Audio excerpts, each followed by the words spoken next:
Good afternoon and welcome back to the Tribunal. Proceedings resumed yesterday in the case of Ratko Mladić, former commander of the Bosnian Serb Army, with the testimony of Aernout Van Lynden, a Sky News journalist who covered much of the war in Bosnia and Herzegovina from 91 to 95.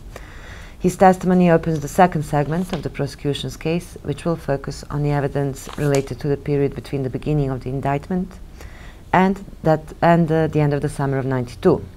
The next witness is expected to be Colm Doyle, who was part of the European Community Monitoring Mission from October 91 to March 92, and a liaison for former British Foreign Secretary Lord Carrington until August 92. Between October 91 and November 92, he was stationed in Banja Luka, and he will testify about his mission there, which was focused on meeting with leaders from various political parties. In the trial of Ratko Mladić, a former high-ranking official of the Bosnian Serb Army, the prosecution presented its closing arguments yesterday afternoon and requested that he be sentenced to a term of life imprisonment. The defense will present their closing arguments today, starting at 2:15 in courtroom 3. Both parties will have an opportunity to present a rebuttal tomorrow afternoon, if necessary. Mladić is charged with genocide, conspiracy to commit genocide, crimes against humanity, and violations of the laws or customs of war committed between July and November 95 against Bosnian Muslims in Srebrenica and Žepa. According to the latest estimates from the completion strategy report, which was presented in June this year, the judgment in this case is expected in December this year. A status conference in the appeals case of Lasmir Đorđević, former Assistant Minister of the Serb Ministry of Internal Affairs and Chief of its Public Security Department, will be held tomorrow at 9:30 in courtroom 1.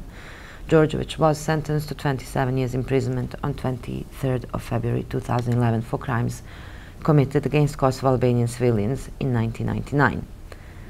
And recent developments in other cases, as announced on Friday, Mile Mrkšić, the former colonel within Yugoslav People's Army, was transferred last Thursday to Portugal to serve his 20-year sentence for crimes committed against non-Serb prisoners of war at the hangar of Ovčara near Croatian town of Vukovar. Mrkšić is the first convicted person to be transferred to Portugal. The tribunal commends Portuguese authorities for their cooperation in securing the enforcement of this sentence. And finally, I would just like to announce that the Albanian version of the Manual of Developed Practices is now available and can also be requested from the media office. The electronic version of the manual is also available online, and the manual, as you know, is already available in print and online in English, French, and BCS. That's it from me. I don't have much, just to remind you that the witness list for the coming weeks is on the website. You can see who will be coming. The next 14 witnesses are there. Any questions? Questions? No? Thank you.